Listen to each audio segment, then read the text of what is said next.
prometí y aquí estamos cumpliendo. Bienvenido, Sebastián Grandi. Muchas gracias por invitarme. Por favor, querido amigo, además de colega periodista, un hombre que sabe mucho de música, que conoce de todo esto. Y además tuviste la oportunidad, Sebas, de estar en Córdoba, en el concierto, el primero que dio en esta gira, ¿no? Así es, estuve el domingo en Córdoba, en el primer show de esta gira que hace Paul McCartney por Argentina, que, entre paréntesis, es la única que hace en América del Sur. Eso es impresionante. Es también. impresionante. Viene especialmente para visitar a la Argentina después de una negociación que, por lo que supe, llevó 6 o 7 años traerlo. Wow.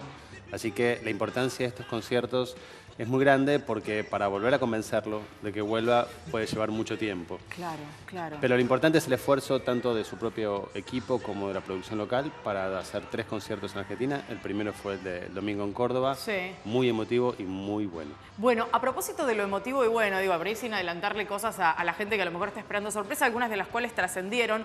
Lo que contaban muchos, y vos me lo podrás confirmar, es que el repertorio que hizo, digamos, la lista que eligió de temas, tiene una cantidad de temas viejos que hacía mucho tiempo no tocaba, ¿no, Paul? Sí, él está en una etapa especial, porque bueno, desde hace un tiempo está reconciliándose un poquito con su pasado y ahora el 10 de junio va a sacar una caja de recopilación con sus éxitos más importantes. Uy, lo que vamos a querer esa caja, pero va a ser carísima. Carísima, va a ser seguramente, viene acompañada con una película que va a ser con la BBC y demás. Pero en cualquier caso está revisando un poco el arcón de sus propios recuerdos y está sacando algunas canciones que no tiene el hábito de tocar en vivo. Y este show, no quiero adelantar nada, un poco de eso se vio en Córdoba. Hay, digamos que la primera parte tiene mucho que ver con este nuevo concepto, con este viaje hacia el pasado, donde desentierra algunas canciones de los Beatles, de los Wings y también de su catálogo como solista, que normalmente no las toca, pero no es solamente las canciones, es cómo las toca también. Wow. ¿Cómo las interpreta? Qué bueno. Escuchaba algunas cuestiones que contaban otros colegas también que estuvieron presentes en Córdoba, que había una cosa como muy, para destacar sobre todo, muy musical de lo que pasó con el concierto y de lo que probablemente pase esta noche y el próximo jueves, y a lo mejor no tan visual como estamos acostumbrados a que los conciertos vengan con un gran despliegue visual para que veamos mucho y a lo mejor escuchemos menos. Que en este caso hay mucho de musical, porque tiene una banda que ya sabemos que es de lo mejor que hay. Es impecable, claro que sí. ¿Es eso lo que viste? Sí, comparándolo con los últimos 2 grandes conciertos que tuvimos acá en La Plata, que fue el de los Rolling Stones o el de Coldplay, es claramente mucho más musical. Wow. Es decir, los otros tenían mucho de espectacularidad, escenario y despliegue en el caso de los Rolling Stones, luces, 3 escenarios en el caso de Coldplay. Acá es uno solo, una banda ajustadísima que hace 14 años que toca junta y que lo conocen de memoria. Y Paul, un detalle que pasó en Córdoba y es muy interesante, en una de las canciones el guitarrista se pasa un poquito del momento de cierre y Paul lo reta en vivo. Así que debe ser un jefe estricto y hay que cumplir con él. Pero quiere decir, es básicamente un espectáculo musical donde recorre todos los éxitos de él y por supuesto aquellos que lo vieron en la última visita en 2010 o que lo han podido ver en Uruguay o en Chile en otras visitas, también tiene los éxitos que todo el mundo espera que él toque. Claro. Sí, el concierto del 2010 en River fue un concierto muy emocionante porque además, digamos, el tiempo que uno había llevado esperando que finalmente Paul McCartney se subiera a un escenario en la Argentina había sido muchísimo. Muchísimo. Entonces había una enorme emoción y esto que decíamos recién, ¿no? El hecho de la presencia de las generaciones, abuelos, padres, hijos y todos juntos disfrutando de las mismas canciones. Sí, y te digo más. Va a tocar una canción que es la última que publicó, que es una que hizo con Rihanna y con Kanye West, y es el tema que cantan los chicos. Claro. Porque los más chicos lo conocen a Paul McCartney por esa canción con Rihanna, más que por todo lo que hizo antes. Qué impresionante, ¿no? Y el dato es que, por ejemplo, en las plataformas de streaming es el tema que más se reproduce, más que las canciones con los Beatles o con las canciones de su propio catálogo. Y lo toca, y es impresionante cómo ahí los padres no saben de qué está pasando y los chicos son los que cantan. Y los chicos sí saben bien lo que está pasando. Los chicos saben bien. Lo cual habla muy bien de Paul McCartney eso te iba a decir, ¿no? En su capacidad de atravesar generaciones y mantenerse vigente con el paso de los años. Ahora, no solamente eso, sino vos fíjate una especie de, si querés, de cruce entre una cuestión bien tradicional, Beatle, y una cuestión bien tradicional, McCartney, y la otra que es la de la modernidad. Pensaba en su disco New y en cómo la efectividad de las canciones que duran en promedio 3 minutos, 2 minutos y medio algunas de ellas, a los 25 segundos está entrando el estribillo.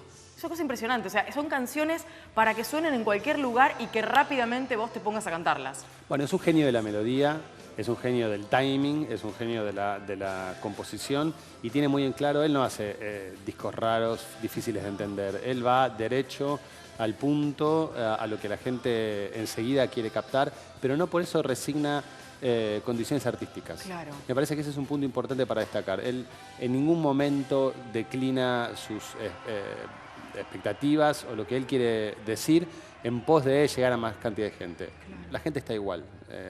El show que vamos a ver hoy en La Plata es un show de casi 40 canciones. Si viniera y tocara 10, lo aplaudiríamos igual. Sí, pero son 40. Pero son 40. Son y él 40. tiene 74 años. Claro, es un hombre grande, también hay que entender eso. Y tiene una enorme simpatía, que es parte de lo que me parece también ha generado en el público toda esta expectativa, a pesar de, como decíamos, ser un hombre grande. Porque el tipo le pone esa magia a reírse un poco de él mismo, a hacer algunos chistes con algunas cuestiones que tienen que ver con la edad y demás, ¿no? Son muchos años en el escenario. En Córdoba tuvo el desafío, que lo va a tener acá en La Plata, que es calentar a una gente que sufría mucho del frío. Claro. Y él hacía referencia a eso todo el tiempo y provocaba en la audiencia las ganas de saltar y de participar en sus canciones. De manera que me parece que él es perfectamente consciente de que la gente tiene mucha expectativa y ganas de verlo y que el valor histórico que él representa, por un lado, y por otro lado que hace frío. Claro. Y que nos tiene que dar él el calor. Claro. Entonces lo va a hacer, va a usar todos los recursos que tiene.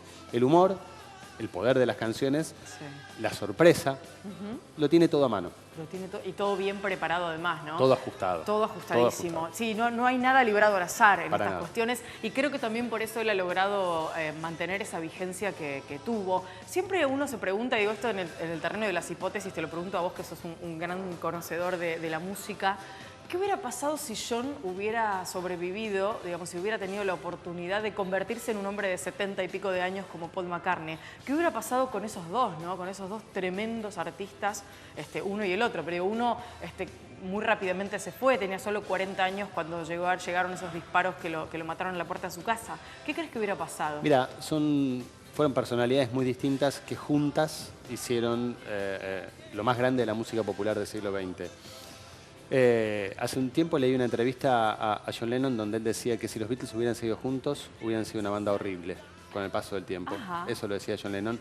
Y que el mérito fue que se separaron en la cresta de la ola, en el mejor momento de popularidad y de creatividad artística. Mirá. Por lo tanto, todo es una incógnita que hubiera pasado. Pero Lennon creía eso. Y probablemente tuviera razón. Es decir, el gran mérito, los que los proyecta hacia la historia, y él mismo lo decía, en su competencia imaginaria, porque en realidad eran amigos con los Rolling Stones, decía, nunca nos van a poder ganar porque nosotros nos separamos, dejamos de competir. Claro, nos retiramos antes. Nos retiramos antes y nos retiramos en nuestro mejor momento. Claro, no hay manera de ganarle a eso. No hay manera de ganarle a eso, al paso de tiempo, a lo que proyecta el recuerdo, no hay manera de ganarle. Entonces, claramente, McCartney de los 4 Beatles fue el más exitoso. El que hizo una carrera muy prolífica, no solamente que sigue vigente y tocando, sino que además hizo una carrera muy exitosa. Aún en el momento en que John Lennon fue asesinado, la carrera de McCartney ya era mucho más exitosa que la de Lennon. Y Lennon, no nos olvidemos que tuvo la famosa época del fin de semana perdido y la época de amo de casa, los 5 años que él pasó criando a su hijo. O sea que de esos, entre la separación de los Beatles y su muerte en esos 10 años, produjo muy poco material. Muy poquito. Sebas, te quiero preguntar además porque hay una cosa de mucha humildad también en el propio McCartney, a pesar de que depende cómo uno tome ciertas respuestas, puede creer que lo hace desde el orgullo. Pero no hay muchos periodistas argentinos que hayan tenido la oportunidad de dialogar con él. Uno de ellos es el Bebe Contepomi, todos lo sabemos, en una conversación que se ha podido ver en estos últimos tiempos. Y hay un momento en el que le habla sobre los Beatles y no sé qué, si cree que son la mejor banda de la historia y demás, y dice, sí, claro, y además yo fui uno de ellos. Esto es una cosa impresionante, ¿no? Porque digo, vos estás enfrente de un tipo que fue un Beatle. Ni más ni menos. Pero es lo que te decía antes, me parece que él ahora se reconcilia con su pasado, de hace un tiempo para acá, de unos 4 o 5 años que se está reconciliando con su historia y que a partir de ahí está disfrutando del merecido éxito y reconocimiento. Hasta acá probablemente él sintiera, en su biografía él lo cuenta, la competencia con Lennon le obliga a tratar de ser siempre mejor, a superarse a sí mismo y a superar la propia imagen que él arrastraba del pasado. Cuando se relajó en ese punto, disfruta tocar en vivo, como lo vemos en los últimos años, viajar por el mundo, no tiene necesidad económica de hacerlo, eso está claro. Claramente. Pero sin embargo, y lo que te decía antes, no tiene necesidad de hacer 3 horas de concierto y lo va a hacer. Disfruta hacerlo, es lo que le gusta. Una vez que admite que lo que le gusta es tocar rock and roll, se acabó la discusión. Fabuloso. Sebas, gracias por haber venido. Gracias por invitarme. Sos un queridísimo amigo y lo sabés. Te quiero muchísimo. Y es un placer haberte tenido aquí. Veíamos un poquito de imágenes de Córdoba. A disfrutar, a disfrutar ustedes, a disfrutar todos los demás que van a ir y que van a tener la oportunidad de verlo esta noche. Nos vemos. Chao.